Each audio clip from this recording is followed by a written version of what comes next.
집회가 내일이죠. 네. 아직도 이 집회의 이 스케줄이 안 나온 것 같아요.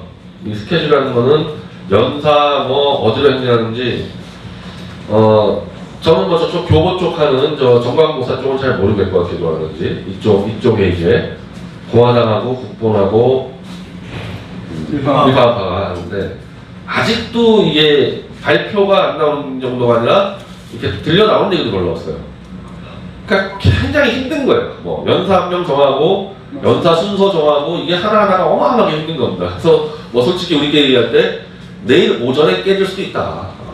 저런 경우는 내일 오전에 깨질 수도 있고 내일 오전에 발표한 내용이 현장에서 바뀔 수도 있고 그런 부분들을 다 이해를 해줄 수밖에 없을 것 같아요.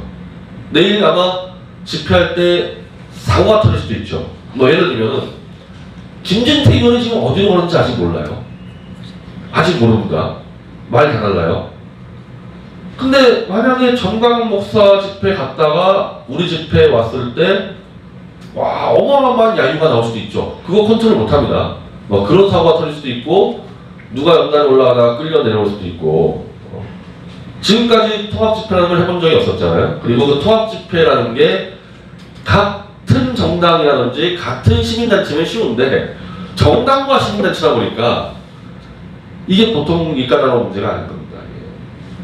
그래서 그 이한방송 그 국본에서 하시는 활동했던 창원소령이 집회 보이콧 해버렸잖아요.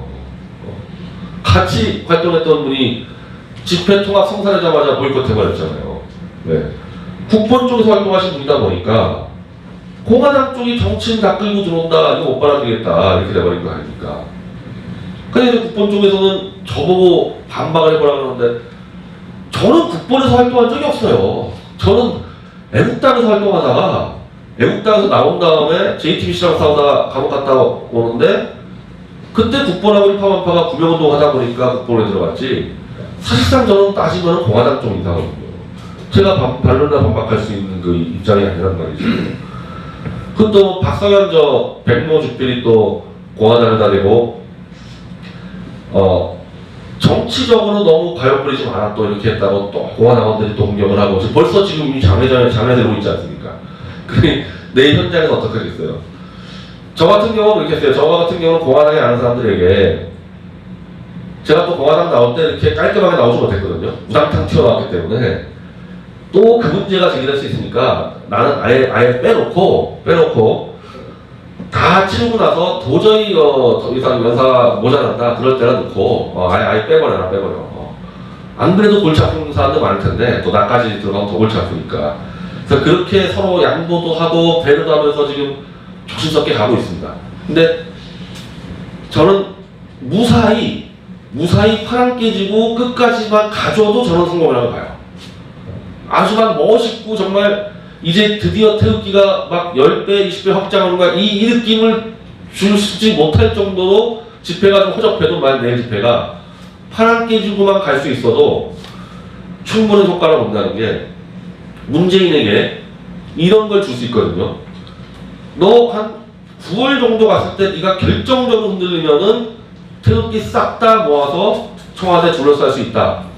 지금 문재인 정도가 보는 태극기 집회는 얘네들은 후원금 받으려고 다 포스트 따로따로 만들어가지고 애초에 자기를 끌어내리니 이런 거 관심도 없고 포스트 해서 돈이나 갖고 있는 놈들입니다. 이렇게 보고하고 있을 거예요. 문재인 쪽 민정 애들이 분명히.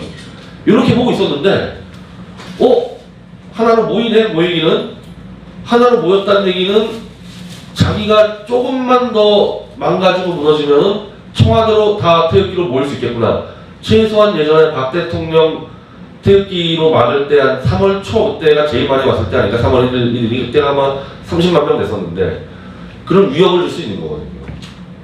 그래서 이 가두리 약식장에 이 벽을 허물고 태극기의 물결을 하나로 모았다는 것 자체만으로도 큰 성과고 팔 안 깨지고 이 마무리만 줘도 우리는 그래도 절반 이상의 성공이라고 평가를 해야 될 것 같습니다. 그 정도로 제가 이 지금 실무 협의하고 있을 거 아니에요? 어려워요. 굉장히 어려워요.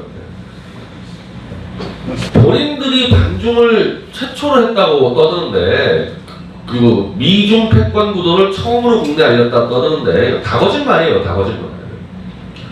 미중 패권 구도는 존 미어쉐이머 미국의 교수가 2000년 초반에 책을 써서 그때는 중공이 미국에 따라온다는 생각도 안 하고 있을 때인데 중공이 미국을 추격할 거고 미국은 중공을 때려 죽일 거다. 절대 둘이 화 못한다. 그래서 그거를 공격적 현실주의 이론이라고 해서 그 이론의 창시자예요. 존 미어쉐이머 교수가. 그 존 미어쉐이머 교수의 책을 바로 2000년 초반에 번역해서 한국에 소개한 게 이충근 박사예요. 2000년 초반에 반중과 미중 패권 구도가 이미 소개가 됐는데 본인들이 제 기억으로 2016년부터 떠들었어요. 2016년부터 최초라고 사기를 치고 있잖아요. 그리고 제가 2010년도에 이충근 박사를 초청해서 보수 청년단체를 모아놓고 제가 특강을 했어요. 바로 미중 패권 구도로. 그때 이충근 박사가 DB를 다 정리해가지고 중국의 군사력, 경제력 다 비교해서 왜 중국은 미국한테 한 방에 깨지는지 다 알긴 했어요. 2010년도에. 우리 다 알고 있어요. 보수 쪽에서. 그리고 2011년도에 중공이 탈북자들 북송을 자꾸 해버리니까 백모하고 강제천 그리고 저 박선영 의원 등등이 중공 대사관 앞에 천막을 치고 500일 동안 세이브 마이 프렌드 농성을 했어요. 중공 다 나와 중공 대사관에서 질렀다니까요. 그렇게 지금 도대체 언제부터 우리가 이걸 했는데 이제 튀어나와서 그때 뭐하고 있다가 이제 튀어나와가지고 자기들이 처음 했다. 제가 왜 그들을 반중한 거냐? 반중을 한다 그러면은 보수에서 지금까지 반중에 대해서 어떤 이론이 있었고 뭘 했는지부터 알고 해야 될 거 아닙니까? 이 정도도 조사하지 않으면서 무슨 반중을 한다고 떠드는 거예요. 그리고 제가 알려줬죠. 다 공적으로 사적으로 다 알려줬어요. 그랬으면은 반중을 한다 그러면은 자기들 말대로 대한민국의 사람들은 대부분 중공의 돈에 매수했기 때문에 반중 인사가 너무 없다. 그런 식으로 얘기하잖아요. 그러면 가장 먼저 중공 대사관 앞에서 농성을 들어갔던 백모부터 잡아야 될 거 아닙니까? 그렇게 없다면서 반중 인사가. 백모 같은 사람은 입증된 반중 운동가잖아요. 근데 이 사람들이 들어오자마자 백모를 깝니다. 까는 이유가 예전에 무슨 좌익 운동했다고 까요. 아니 반중이 제일 중요하다면서. 그럼 옛날에 백모는 마르크스 운동했는데 마르크스 운동이라는 것은 친중이 반중이 관계없는 운동이거든요. 마르크스 했던 말도 뭘 따집니까? 반중하고 있는데. 그럼 백모라는 사람이라도 도움을 받고 해야 되는데 들어오자마자 백모를 까고 있다. 자, 그리고 저 같은 경우는 제가 조원진 대표에 대해서 친중에 대한 제기를 했죠. 저는 의혹제기가 타당했고 결국 조원진 대표 쪽이 제 비판을 수용했다고 봐요. 그래서 조 대표가 중공과 미국이 함께 간다는 얘기 다시는 안 떠들어요. 제가 그 얘기기 때문에 제가 조 대표를 옮겼던 겁니다. 그거 말도 안 되는 얘기다. 미국은 중공을 때려부순다. 이제는 조 대표가 저하고 말 똑같이 합니다. 그래서 저는 그렇게 바꿔놨으면은 저한테 뭘 얘기할 게 있냐고. 저 출소하자마자 김정민 패거리들이 조원진 공격을 넘어서 저를 공격도하는 겁니다. 저를. 조원진 안 간다고. 그럼 저는 어쨌든 똑같이 얘기하지만은 그렇게 중국의 돈 매수해서 반중하는 사람이 없다면서 저는 어쨌든 최초로 대한민국 국회의원의 친중 노선을 비판해서 바로잡은 사람이고 이미 제가 출소하자마자 이제 다음 주 금요일이에요. 대만 대사관 앞에서 대만과의 국교 정상화 선언식을 하겠다고 이미 공개를 했어요. 저는 옥중에서 공개했어요. 나오자마자 공개했고. 그럼 전 명백한 반중운동가 아닙니까? 그럼 저랑 손을 잡아야지 집요하게 조원진 핑계대면서 저를 죽입니다. 백모를 죽이고 저를 죽여요. 목표가 반중이면 그렇게 할 수 있겠어요? 예를 들면요. 저는 무조건 태블릿 진실을 잡아내야 돼요. 잡아냈죠. 이제 공론화 시켜야 되기 때문에. 누구든지 태블릿대에서 도와주는 사람이 있으면 저는 찾아가요. 심지어 탄핵을 찬성한 사람도 찾아가요. 전용 탄핵 선동했죠. 그래도 태블릿대에서는 제 의견을 받아주기 때문에 찾아갑니다. 태블릿만큼은 내가 목숨 걸고 그걸 해내야 되기 때문에 조금이라도 내가 진짜 보기 싫은 사람이라도 태블릿 도와주면 다 찾아들어요. 이게 정상적이잖아요. 본인들이 반중을 그렇게 하겠다 그러면은 반중 노선에 가까운 사람들은 3번, 4번 찾아가서 도움을 청해야지 오히려 반중을 했던 사람들만 골라서 공격하고 있어요. 밥그릇 싸움이죠. 밥그릇 싸움. 환중을 하려고 그러는데 이미 딴 사람들이 앞에서 해놨어. 앞에서 한 사람들을 밟아야지 자기들이 돈을 거둘 거 아닙니까? 이거는 처음부터 반중을 하겠다는 아무런 의지 없고 반중한 아이템으로 후원 조직을 만들고 더 나아가서 태극기 세력을 친중으로 찍어서 자유한국당이나 문재인 권력에 봉사하겠다는 그 목적으로 하는 거예요. 진정으로 반중했던 사람의 행태들이 아니라는 겁니다. 근데 저랑 박 대통령은 뭐 캐릭터 차이일 수 있을 텐데 저는 서신이 들어왔을 때 밖의 상황을 조선일보나 KBS가 얘기하지 않는 밖의 상황을 상세하게 알려주는 편지가 가장 고마웠어요. 그게 가장 필요했던 거거든요. 그러니까 박 대통령은 어떤지 모르겠어요. 박 대통령은 아예 지금 신문 방송을 안 보니까 오히려 뭐 저딴 거 안 보면은 대충 자기 구상이 있을 거고 뭐 대통령 입장에서는 뭐 격려 편지가 좋아하실지 뭐 저랑 상황이 다를 텐데 제 경험으로는 밖의 보수 태극기 운동 상황, 유튜브 상황 이런 거 알려주는 것이 가장 도움이 됐던 것 같아요. 저는 하루에 대통령인데 박 대통령 하루에 100통상 들어오거든요. 일주일에 한 1000통 그렇죠. 정도 네. 이렇게 그러니까 하루에 100통상 들어가기 때문에 돌아간다는 얘기가 있었고요. 그 서신을 통해서 해외에 계신 분들이 외국의 상황도 알려주신다. 그걸 통해서 정보를 알게 된다라는 그런 얘기가 있었습니다. 아니, 하루에 100통 정도 들어가면요. 그 중에 10통은 정보 관련된 걸 겁니다. 100통 중에 10통은. 그래서 신문 TV 안 봐도 충분히 상황 파악을 하실 수 있을 거예요. 그러면.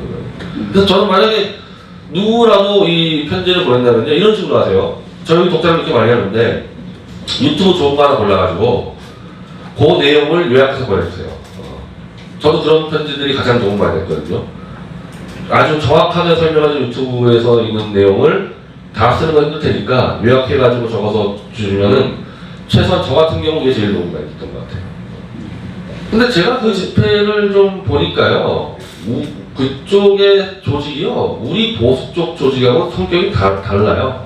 제가 원도 보고 오프도 취재를 좀 했는데 우리 태극기 들었던 그 사람들이 아니에요, 전혀. 그게 아니고 지방에 종교나 약간 반부대 조직과 연결된 조직들이 들어와 있는 것 같아요.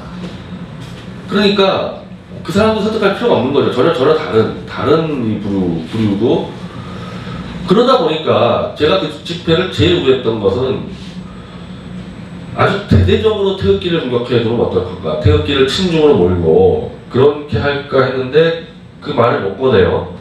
그건 뭐냐면은 이쪽 보수를 공격할 만한 조직이 아니라는 거예요.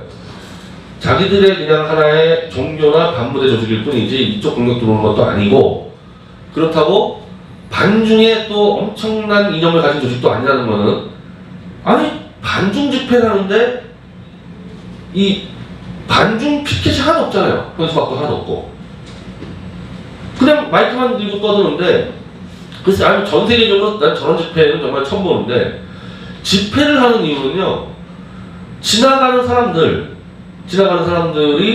보고 저거 무슨 집회인지 알아야 돼요. 그것 때문에 집회하는 겁니다. 알 수가 없어요. 저 집회는 지나가는 사람은. 저런 집회 왜요? 그리고 저렇게 국제관계에 관련된 집회는요 핵심이 외신 기자들을 타겟으로 하는 겁니다. 제가 감옥 가기 전에 일본 대사관 앞에서 한일 납북자 공동 이제 귀환 집회할 때 당연히 우리는 일본 기자들을 타겟으로 하게 돼 있어요.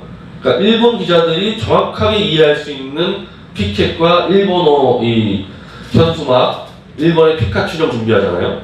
그 일본 기자들 다 왔어요. 다 집회 갔습니다. 다음 주에 대만 국교 정상화 집회를 한다. 다음 주 같은 경우는 일본, 미국, 대만 기자들을 다 타겟으로 해요.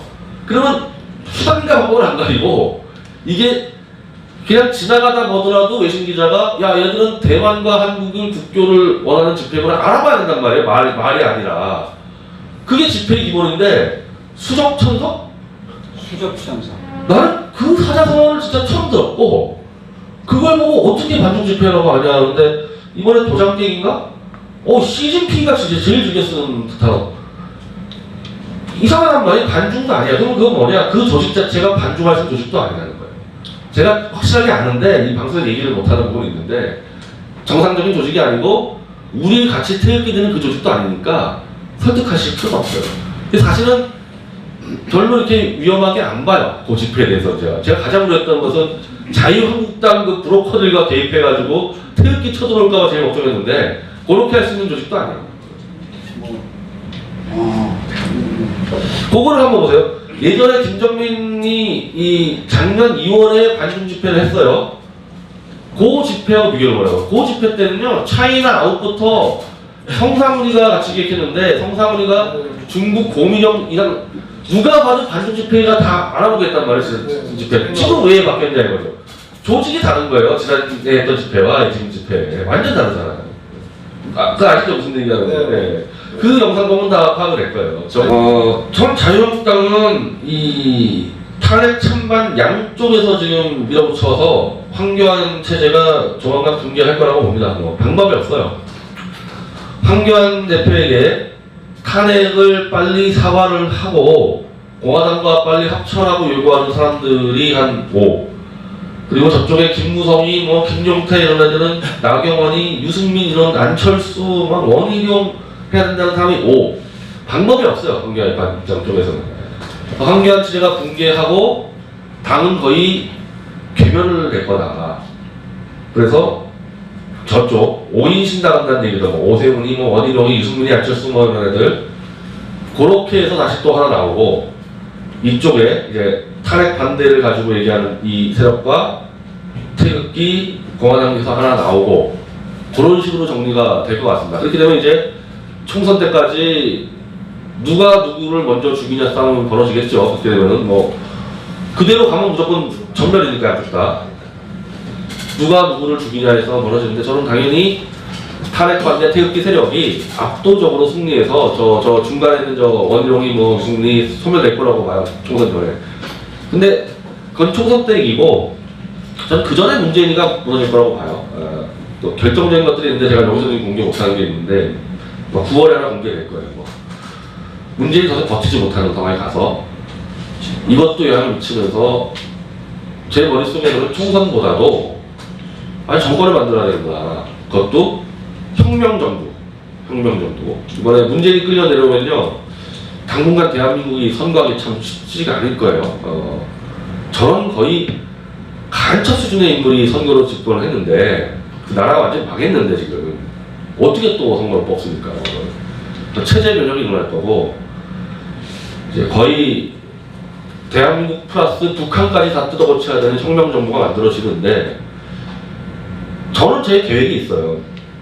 원래 김경재 총재가 자총에 있을 때 제가 특보하면서 박근혜 대통령이 어떤 정보를 주었는지 북한 조만간에 끝난다 김정은이. 그래서 김 총재한테 북한을 민간이 어떻게 관리할 수 있는 방안을 만들려고 해서 자총을 간 거예요. 자총이 100만 명을 태극기 선봉대로 해서 북한으로 들어간다는 프로젝트를 짜고 있었어요. 그 왜 그랬냐면은 가서 누군가는 북한에 들어가서 마을 곳곳에 들어가서 자유가 뭔지 민주가 뭔지 가르쳐야 된단 말이에요 이걸. 그럼 누가 들어가는 말입니다 그 곳곳에. 그건 자유총연맹이 원래 자유총연맹이 역할이 그거예요. 지금 무용지물 됐지만은. 그래서 그건 자총밖에 할 수가 없고 그 정도 될 수 있는 조직이 한국에서 향군이 있는데 향군은 군대잖아요 군대. 군대가 들어가서 뭘 하겠어요. 그러니까 자총밖에 없었기 때문에 그걸 짰었고 김 총재님이 큰 그림을 그렸고 제가 디테일을 짜고 있었거든요. 제가 디테일을 짜던 게 지금 남북 교역으로 북한에 지금도 많이 들어가 있습니다. 지금도 하고 있어요. 근데 기업만 저 북한으로 들어가면 다 간첩이 돼요. 특히 개성공단. 거기만 들어갔다 하면은 북한 편을 들고 난리가 나니까 정부가 통제를 못하는 거예요. 박근혜 정권도 개성공단 입주 기업들이 막 저 김정은이가 미사일 쏘는데 오히려 한국 정부를 공격했습니다. 그들이. 이걸 보고 제가 야 이거 안 되겠다. 이 북한에 들어가는 기업들은 모조리 자총에서 관리해야 되겠다. 자총 회원으로 끌어들여서 사상을 교육시키고 자총과 기업이 같이 들어가서 상황에 따라서 북한에서 무슨 또다시 김정은 세력이 반란을 일으키면은 자총 버튼 하나만 다 철수하도록 그리고 함부로 대한민국 정부에 대항 못하도록 이게 내가 볼 때는 북한을 민간으로서의 컨트롤할 수 있는 가장 좋은 방법이다. 그래서 그거 하다가 탄핵 때문에 다 김 총재랑 아스팔트 나와버렸거든요. 지금도 마찬가지예요. 지금도 이제 문재인이 끌어내려오면요, 문재인이 끝나는 게 아니라 북한을 컨트롤해야 되는데, 뭐 지금 같았으면 보면 트럼프가 한국에 컨트롤할 기회 안 줄 것 같아요. 아베한테 줄 것 같은데, 설사 미일이 들어가더라도 자총이라도 따라 들어가가지고 자총이라 따라 들어가서 우리가 그래도 할 수 있는 여지 만들어야 될 거 아닙니까? 그래서 저는 정부 만든 다음에 무조건 자총으로 들어갑니다.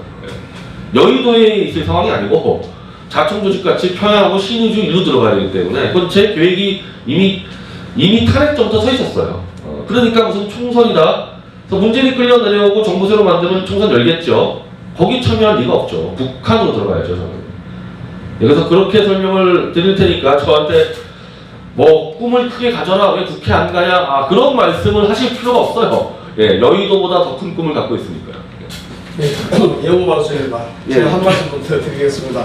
방금 말씀하신 게 최대한 좋은 방법이고 또 그렇게 돼야만 된다고 보는데, 만에 하나 이대로 이 체제로 계속 내년 총선까지 끌고 간다면은 우리 이제 예를 들어서 자유한국당에 누구가 나왔고 어느 정도 나왔고 그다음에 또 공화당에서도 나왔고 해가지고 국민들이 찍어주자고 해서 그 사람을 찍어줬다고 치더라도 그게 과연 개표에서 그대로 정상적으로 개표가 되겠습니까 하는 문제를 여쭙고 싶어요. 지금 현재 체제가.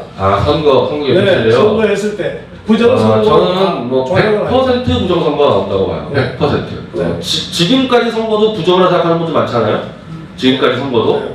그거하고는 비교도 할 수 없는 부정선거가 나온다고 봅니다. 네. 자기들 목숨 다 걸려있는데 다 사형이에요, 사형. 문재인 끌려 내려오면 다 사형이에요. 몇십 명을 처형시켜야 되는데 지들도 알잖아요. 가만히 있겠어요. 그러니까 총선에서 자유한국당을 밀어서 이겨보자, 이건 머릿속에 지워야 돼요. 못 이깁니다. 네, 부정선거 때문에.